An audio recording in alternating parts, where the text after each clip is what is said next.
연세인 여러분 안녕하십니까? YBS 뉴스 박영민, 박재입니다. 3월 둘째 주 YBS 뉴스 시작합니다. 이번 학기 우리 대학교 최초로 시행된 자율경비 선택 납부에서 비교적 낮은 비율의 납부율을 기록해 우려의 목소리가 높습니다. 자세한 소식을 김건희 기자가 보도합니다. 올해 우리 대학교 최초로 시행된 자율경비 선택 납부가 30%를 밑도는 낮은 납부율을 기록했습니다. 제50대 총학생회 포커스 온 스토리에 따르면 총학생회비의 경우 납부율이 신입생 52.7%, 재학생 23.2%를 기록하여 신입생을 4,000명, 재학생을 15,000명으로 볼 때 총 납부율은 약 29%로 나타났습니다. 그 밖에 연세춘추비 등 학내 언론 관련 자율경비가 18%의 납부율을 기록하는 등 각 자치기구들이 우려했던 자금난이 현실화될 것으로 보입니다.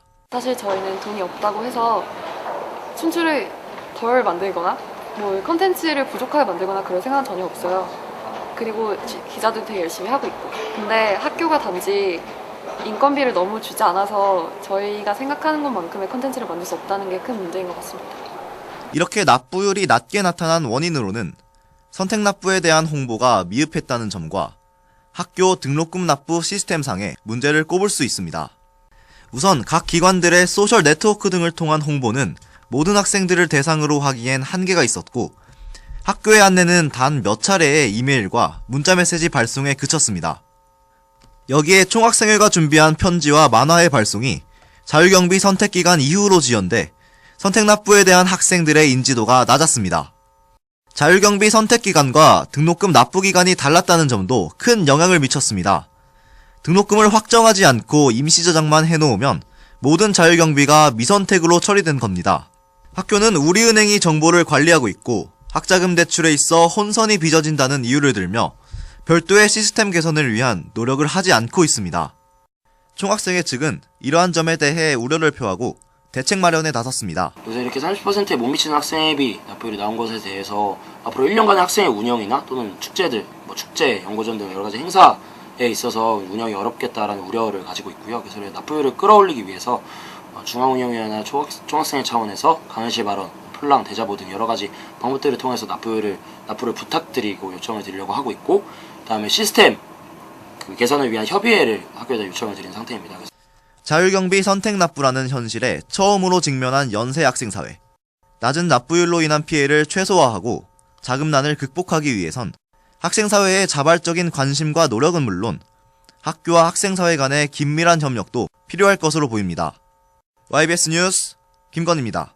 우리 대학교를 포함해 고려대와 건국대 등 총 6개 대학 총학생회에서 진행한 등록금이나 릴레이 퍼포먼스가 지난 5일 정부 종합청사 앞에서의 인터뷰를 끝으로 마무리되었습니다. 보도에 정혜승 기자입니다. 등록금 인하를 위해 우리 대학교를 포함해 고려대, 건국대 등 총 7개의 사립대학교 총학생회는 총학생회 연석회의를 구성하여 1월 17일에 서울 종로구 삼청동 대통령직 인수위원회 앞에서 박근혜 대통령과의 만남을 요구하는 기자회견을 가졌습니다.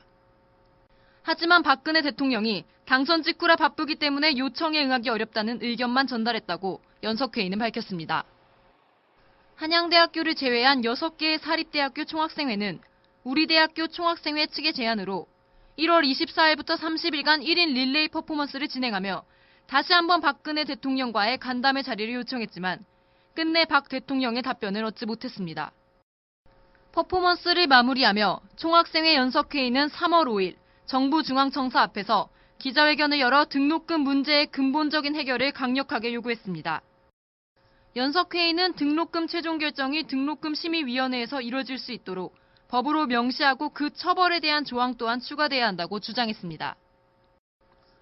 또 높은 국가장학금 학점 기준으로 인해 많은 학생들이 장학금 혜택을 받지 못하고 있고 국가장학금 소득분위 산정 기준에 개인의 금융자산이 포함되지 않아 실질적으로 필요한 학생들에게 장학금이 분배되지 못하고 있다며 국가장학금 성적 기준 완화와 소득분위 산정 기준 개선을 요구했습니다. 등록금 심의위원회 의결권을 부여하고 국가장학금 제도 개선을 조속히 시행하라! 시행하라! 30일 동안 저희가 박근혜 당선인과의 간담회 자리를 요청했었지만 아직까지 답변이 없었습니다.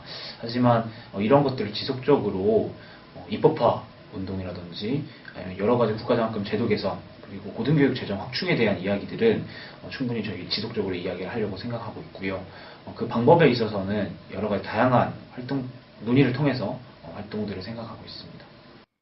앞으로의 사립대 총학생회 연석회의의 활동이 박 대통령의 긍정적인 답변을 이끌어낼지 귀추가 주목됩니다. YBS 뉴스 정혜승입니다.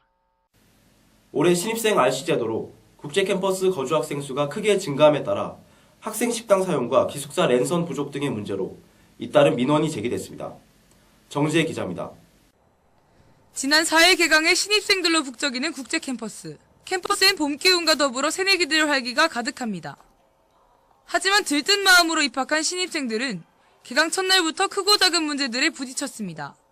지난해 국제 캠퍼스 기숙사엔 600여 명이 거주한 데 반해 이번 학기엔 문과대학, 공과대학 신입생들이 RC 제도에 따라 국제 캠퍼스에 거주하게 되면서 거주 학생이 2,500여 명으로 4배가량 증가했습니다. 갑자기 거주하는 학생 수가 급격히 증가하면서 많은 문제들이 발생했습니다. 현재 2,500여 명의 국제 캠퍼스 학생들은 600여 명의 학생들이 사용하던 2개의 식당을 증축이나 별도의 식당 개관 없이 사용하고 있습니다.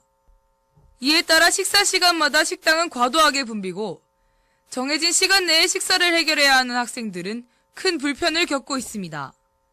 또한 2인 1실에서 3인 1실로 개편된 기숙사엔 3명이 한 방에 거주하고 있음에도 불구하고 랜선은 2개밖에 주어지지 않았습니다. 기존의 2인 1실 체제에서 개편할 때 추가되지 않은 것으로 보입니다. 일단 줄이 너무 긴 것 같아요.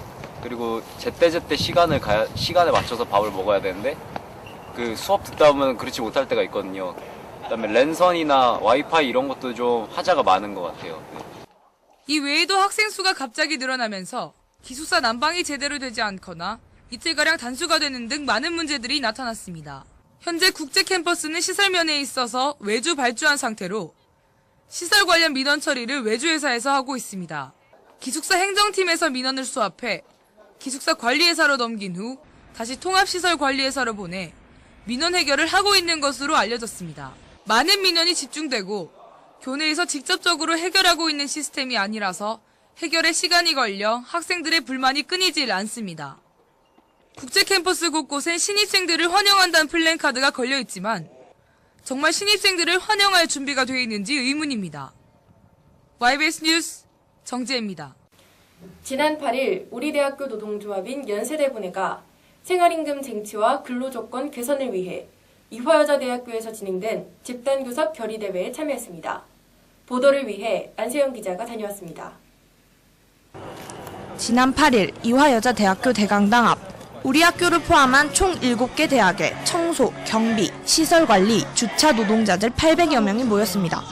이들은 작년 10월부터 진행된 8차례의 집단교섭이 결렬된 것을 규탄하며 시급 인상과 근로조건 개선을 주장했습니다. 구체적으로 총 6개의 합의안을 요구하는 가운데 가장 큰 이슈는 생활임금 보장입니다. 통계청에 따르면 가구당 월 평균 최소 생활비는 230만 원인데 반해 현 시급인 5,100원으로는 100만 원에도 채 못 미치는 약 88만 원밖에 받지 못한다는 겁니다. 여기에 물가 인상률을 고려하여 1,000원을 인상한 생활임금 6,100원을 보장하라는 것이 그들의 주장입니다. 사실 청소나 경비는 학교를 유지하는 데 있어서 꼭 필요한 필수 노동이잖아요. 저희가 요구한 자체가 저희 입장에서는 최소의 요구하는 거거든요. 네. 그래서 일단 회사나 학교가 요구안을 수용하는 것이 가장 시급할 것이고 이런 것들을 책임하게 능력을 주는 것이 아니라 학교가 직접 관리해야 것들이 해결될 수 있지 않을까 싶어요. 우리 학교 노동조합인 연세대분회 분회장 김경순 씨 또한 학교가 용역업체를 대신해서 직접 고용을 한다면 현재의 근로환경이 보다 나아질 것이라고 밝혔습니다. 아직까지 학교 측에선 아무런 움직임을 보이지 않고 있으며 해당 용역업체에선 시급 200원 인상만을 끝까지 주장하고 있어 협상 합의에 난항을 겪고 있는 것으로 보입니다. 용역업체와의 계약 종료 혹은 갱신일이 다가오는 이맘때쯤이면 항상 비정규직 노동자 문제가 제기되고 있지만 많은 학교들이 거의 비슷한 시급과 근로조건을 보장받으며 상향 평준화되어 간다는 점에서 앞으로의 긍정적인 변화를 기대해봅니다. YBS 뉴스 안세영입니다.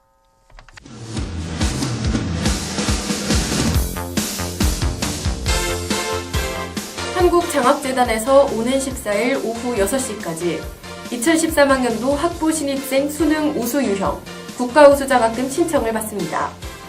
신청을 희망하는 학생은 한국장학재단 홈페이지 www.kosaf.go.kr에서 온라인 신청 후 수능시험 성적표를 업로드하고 우리 대학교 장학취업팀으로 직접 방문하거나 팩스 또는 이메일로 수능 성적표를 제출하면 됩니다. 신청 방법 및 서류 제출 방법 등 자세한 사항은 우리 대학교 홈페이지 공지사항을 참고하면 됩니다. 우리 대학교 건강공제회에선 자율경비 선택 납부기간 내에 공제회비를 납부하지 못한 학생을 대상으로 오는 29일까지 추가 가입 신청을 받습니다. 추가 가입을 희망하는 학생은 기간 내 주말과 공휴일을 제외한 평일 오전 9시부터 12시까지 그리고 오후 1시부터 5시까지 학생회관 2층 206호 건강공제회 사무실을 방문하면 됩니다. 방문 시 학생증 또는 재학증명서 그리고 가입비 15,000원을 현금으로 준비해야 하며 대리인 접수 시 가입학생 학생증과 가입비를 지참해야 합니다. 본 연세교육방송국 YBS에선 오는 14일 목요일 오후 6시까지 13학번 신입생을 대상으로 55기 제1차 수습국원을 모집합니다. 모집 분야는 아나운서, 오디오 프로듀서, 영상 프로듀서, 그리고 방송기자이며 4학기 연속으로 활동 가능한 자는 누구나 신청할 수 있습니다.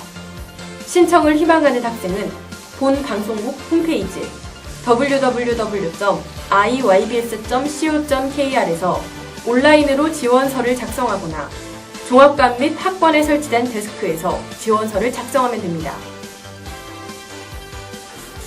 앞으로 한 학기 동안 보다 빠르고 정확한 뉴스를 보내드리겠습니다. 그럼 이것으로 3월 둘째 주 YBS 뉴스 마치도록 하겠습니다.